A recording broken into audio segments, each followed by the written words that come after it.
Atong nakita kung ang lagwa niyang ginabuhi nga dili siya layo kanamo. Although grabe ang promotion sa Diyos niya, praise God, pag-abot ang time igsoon before ang promotion na ang process nga grabe ang iyang gitawag. Amen. O sitwasyon sa iyang ginabuhi. Apan basta mamatiyulaan ng yuta sa Ginoo. Adunay promotion, adunay prosperity na naisunan. O mo rin ay tabo kang David igsoon. Hallelujah.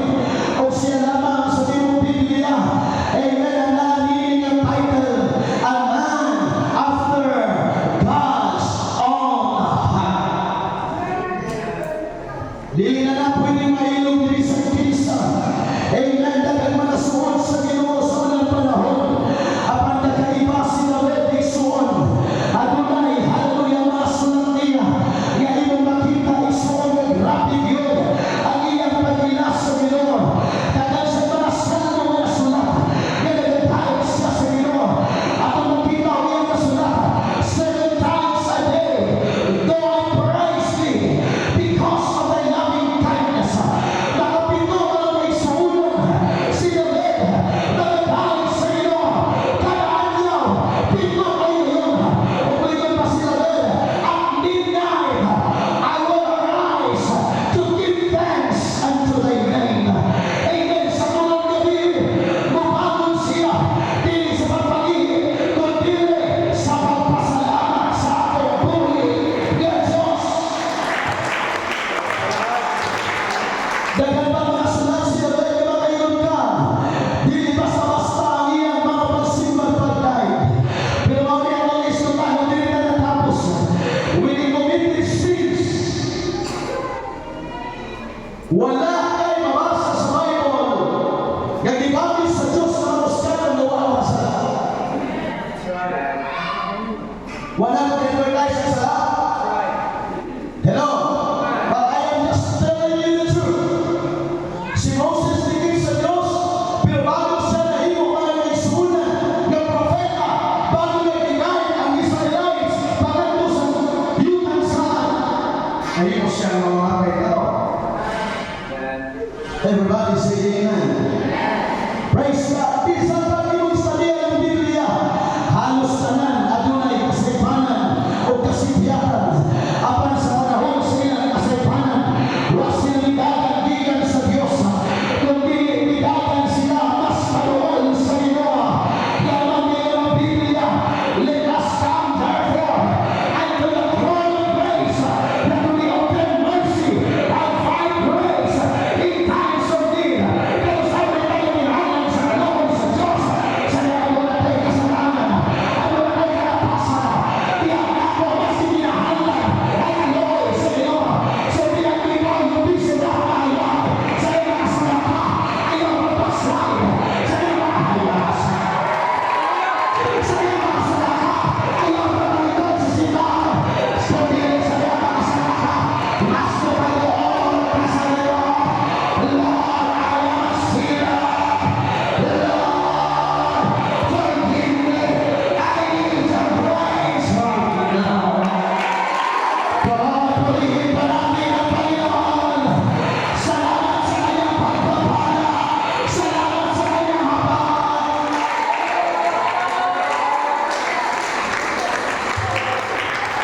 Let's present it, mga kapatid. Ang iyang response sa iyang pagkasala, mao ang pagpaubos sa tulangan sa Ginoo. Mga kapatid, doble na po ang kahihiyan at ang kakapalan ng ating mga mukha. Kung tayo pa may kasalanan, tayo pa ang galit. Can I hear an amen? Ikaw ba yung isa? Ikaw ba yung suko? Example ko na lang magkuyo ko ng motor. Na ikaw na motor kayo, todo. Bawa ka na ikaw, hindi todo. Ikaw pa rin suko. Ikaw ako. Sorry. Kasalanan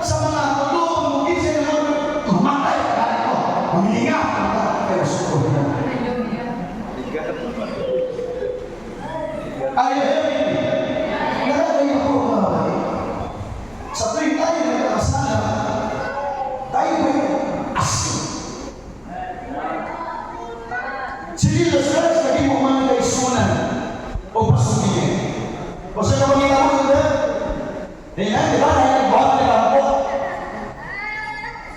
Praise the Lord. Ang pamilya nila po, Lord, salamat. Di ko parihanin manilingin sa buwis. Nagpatay ako sa aming kapulo. Nagpalitog liso ng pansit pwede pastor. Salamat kayo ko parihanin nila masa.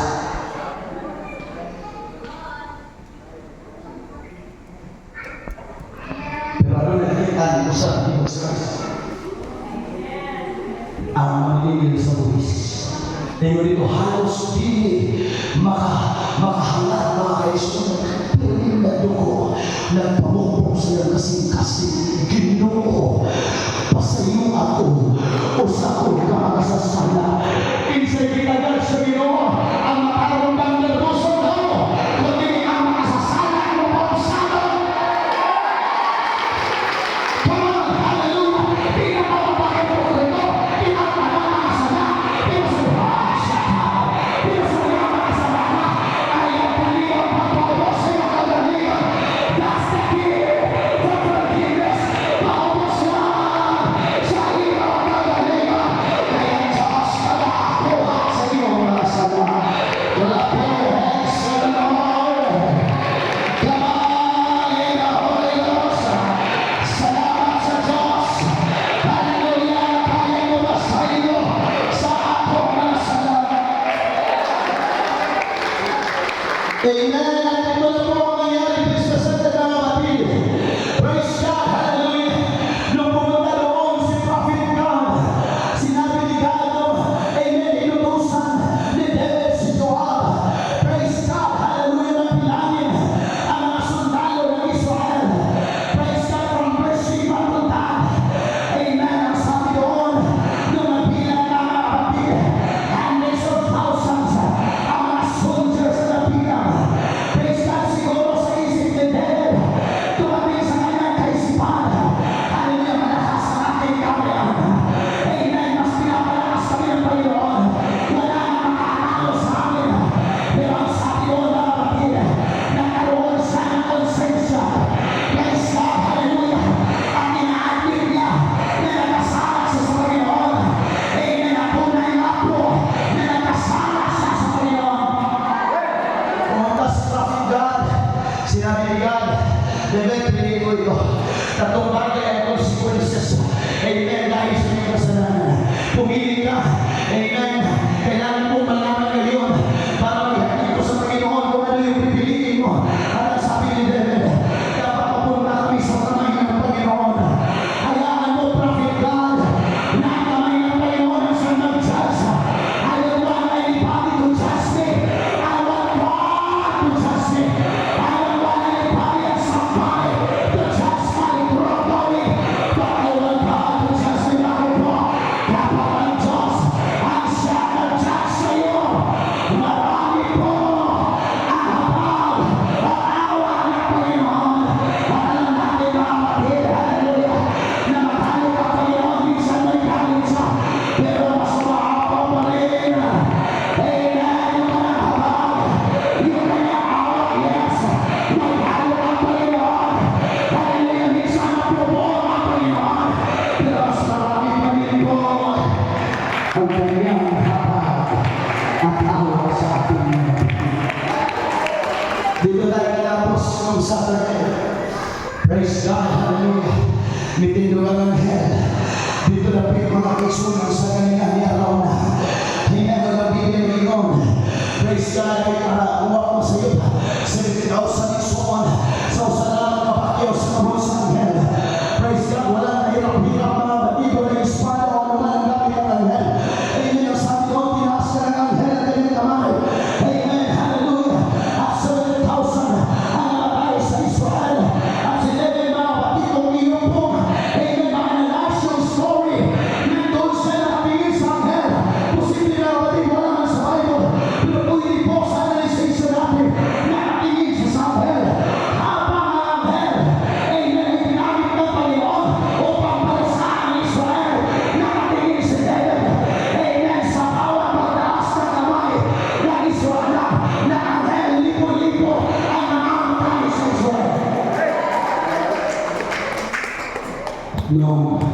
Gusto na ulitin ng anghel. Sinabi ng Panginoon, it is enough. Tama na ng pagsulay. Tama na ng kalatian. Tama na ng kalubukan. It is enough. Come on, somebody. Let me praise this morning. Meron po katapusan ng lahat ng bagay. Amen. Hallelujah. Kung ano man ang estado sa ating sitwasyon ngayon. Hallelujah. Let me assure you this morning. Matatapos yan mga kapatid. Yung kalimutan mo. Meron katapusan yan.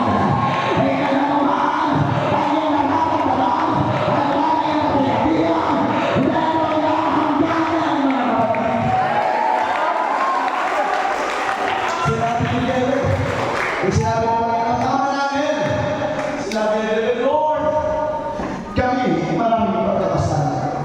Ako'y namin ko po may kasalanan ako. Pero tinuro na yung mga hayop. Amen, yung mga tupa, mga baka. Sabi niya, anong kasalanan? Na mga tupa, Panginoon, ang mga baka. Hayaan mo pong iaalay ko sa iyo. Kung saan po, mga kapatid na tayo yung anghel, doon po pumunta si David. Praise God, nung nahinto na yung plan ng Israel. Amen, hallelujah, dahil sa hapak ng Panginoon. Pumunta sa kay Aaron. Si Aaron na mga kapatid. Amen, hindi naman siguro sure kung sasabihin natin na siya ay mayaman. Meron lang siyang mga ari-arian na mababasa natin yung pinuntahan ni David doon. Amen, yung fishing floor, yung galingan. Galingan ni Arauna. Amen, pumunta doon si David kasama na kanyang mga hukbo. Amen, at si Arauna, I'm sure na pinaralan niya si David. At siya'y nagawa, ano pumunta? Si David. Dapat hindi pa may kumisita sa ako. Di kayo mawag sa pastor sa mali. Nasusunod na. Si Aaron na ba na mas magpituhol na yung David? Unsay kuyo sa akong hari. Ingon si David, anak kong yan, hindi maghalad ko sa Ginoo. Gano'n, pwede man na mo halad siya sa iyong palasyo. Pero manubig ko man sa galingan ni Arauna. Amen, ako na ibipili ang Diyos na lugar. Asa ka mo halad, asa ka mo simba. Yes, pwede kang masimba sa iyong balay. Pero nahigil ang pagsimba na nasa balay sa Diyos. Nahigil ang pagsimba na kautan ako. Ang sa Diyos. Hallelujah. Di ato siya sa galingan. Di Arauna. Alam sabi doon, Brother Millie, gusto ko manalay sa Panginoon around. Bili ba mo kaya Arauna? Praise the Lord. Ano sabi niya Arauna? Hallelujah. Mahal-mahal. Praise the Lord. Lahat na gagamitin mo pangalay sa Panginoon. Kunin mo po, libre. Marami pa akong mga bata, mga tupa dyan na pwede ay-alay sa Panginoon. Kunin mo po. Lahat na may ibigan mo, gamitin at kunin para sa Panginoon. Kunin mo po. Alam mo ba, mayroong mga tao, kahit, ano ang masasabi natin, hindi sobra, hindi rin kulang. Yung enough lang ba? Kumbaga yung sitwasyon natin sa ating financial, ko, sakto. Hindi sobra, hindi kulang, sakto lang. Kumusta niyo po sa balata? Sakto lang, kahit ang bugas. Pero yung mga panahon na, makopya po na, zero. Coke zero. Hindi sila doon sa bago na mayaman sa rawan. But he was willing to give anything to the man of God. Yes, Kunin mo po, hindi sa natakot sa kanila, pero grabe yung espiritu niya kay David. Alam niya na yung magdalaw pa lang ni David papunta sa kanyang threshing floor, isa na pong malaking privilege na come on, somebody. Kung babasahin mo from Genesis na kapatid, panahon ng mga prophets, amen, yung bahay na bibisitahin ng lingkod ng Panginoon, may pagpapala na darating.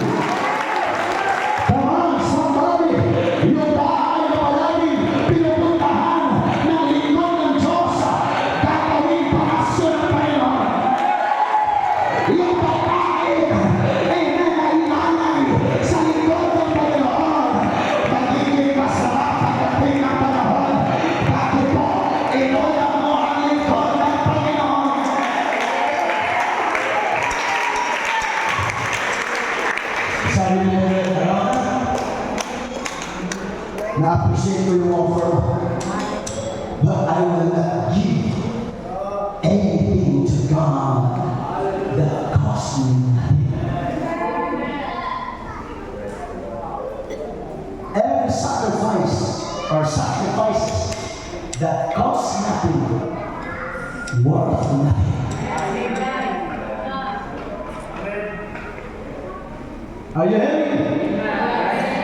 Unsa yung mga halag na way bili, wa punay bili, wa na Diyos. Come on, hallelujah. Kailangan prisuhan nato ang atong ihatag sa Ginoo. Praise the Lord, here's my life. Lord, here's my income. Lord, hindi ko halaan ikaw. But Lord, I am willing to give anything just for you. Lord, di ko maayo mo kama, pero ako rin ihalang para nimo. Lahaya ka sa para. Di ko maayo mo tuntun, pero ako rin ihalang para nimo. Di ko maayo mo sayaw, pero ako rin ihalang.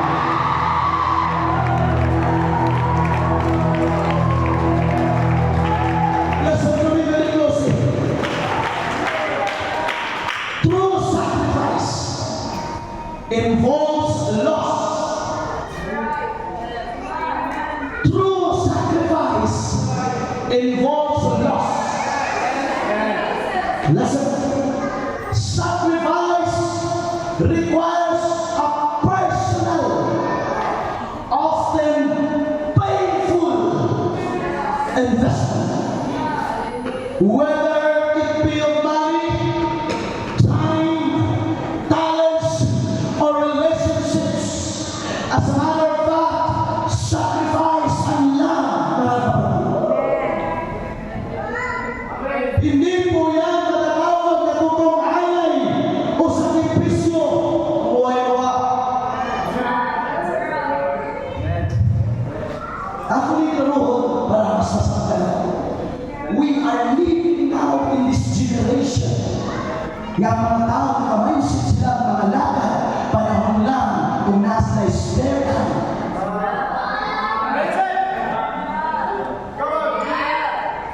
Na ay mga mindset sa mga Kristohano na musikpa lang sila kung naay panahon. That's not the real worship.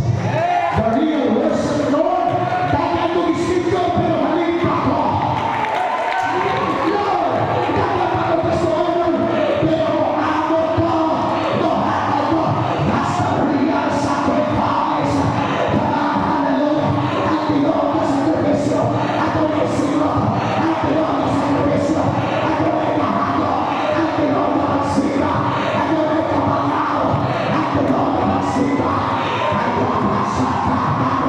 Ako na gitawag o bakang nawalan niyo.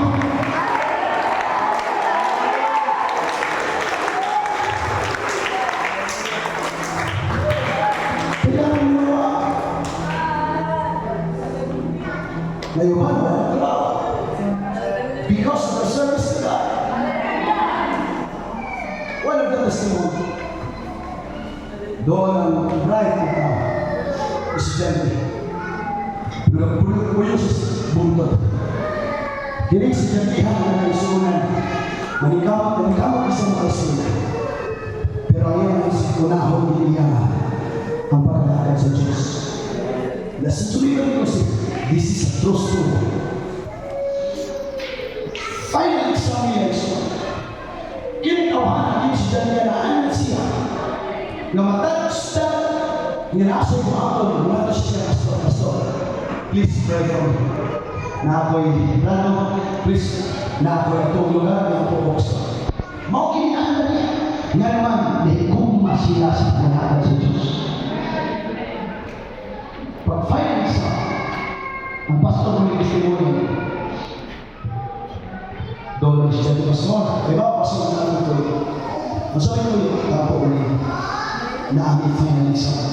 Kinitawahan na daw, hindi siya permiles sa klase. Magtap-tap sa takto, taktriyanan, takwan. Right, siya na taga-bukit. Tingnan pastor, panalangin na sa Diyos, ay ating ligado. makapasa ka sa exam. Si Pastor, sa dinawag na burba kayo sa exam. Hindi mo na Pastor makatestify, unahon hindi ka pagdalaman sa Diyos. Pag-exam, to make the long story short, bumalik yung estudyante. Ingat naman. Ano na nito? Before pa niyo makuha yung mga nagluhol sa lahat sa Diyos, kung makuha na ni Bible, kalitin luhol. Hello? Yung siya ng pastor. Kumusta? Brad, kumusta? Yung totoo lang ng estudyante. Brad, kumusta? Yung totoo. Siya pastor. Di ka ako. Na nagtutos mo yung posibleng magbutan ako na rin ako. Siya pastor na ako. O sa iyo, sa paglingkod na mas malinasa. Pagsunod niya isuon. Lagyan kayo ang iyong mga kauban sa kate, mga isuon sa isa. Paglingkod niya, alam niya ang dito. Ingon ang maestro. Okay. Nabasa na ako ang pag-isa ng Chris sa tawag na Stephen. Nabasa na ako. After 5 minutes, busy na kayo mga kaso. Hibong siya na di ko makita ang next no, hindi ko siya.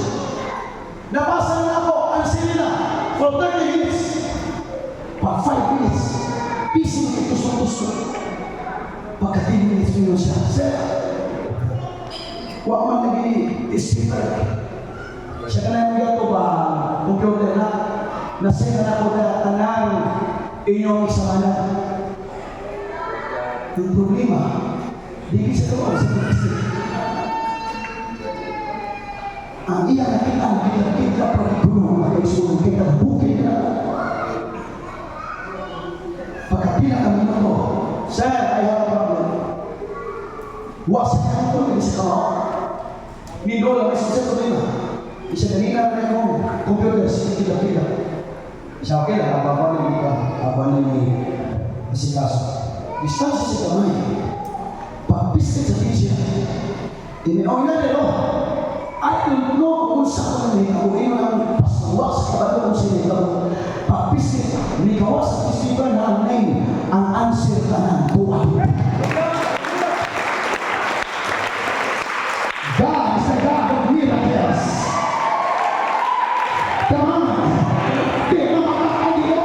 Seek ye first the kingdom of God and His righteousness, and all these things shall be added unto you.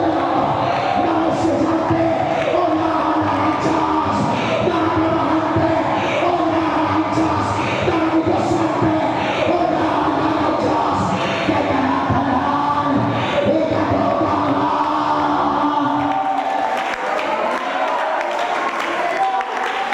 Huwag mo magiging mag-ginastador mo. But let me advise you, Sir Pastor. Tipirin mo na ang ibang bagay.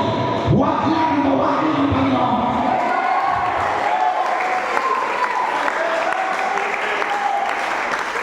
Okay na kung tipin mo. Tipin mo sa sunan, tipin mo sa sikila, tipin mo sa mga gasto niyo. I love you, tipin na ang Ginoo. Kagahapon sa birthday na ko, only tipin sa Ginoo. Tuwa ka revelation, dihatag sa Ginoo. Huwag na pahuway ko sa akong playground. Huna-huna ko sa aking praise Lord. Gusto na ako may wali, itiwasi. O sa i-reveal sa Ginoo. In my economy, wala makabasi bilang inyong natigon. Kung hindi nakabasi, kung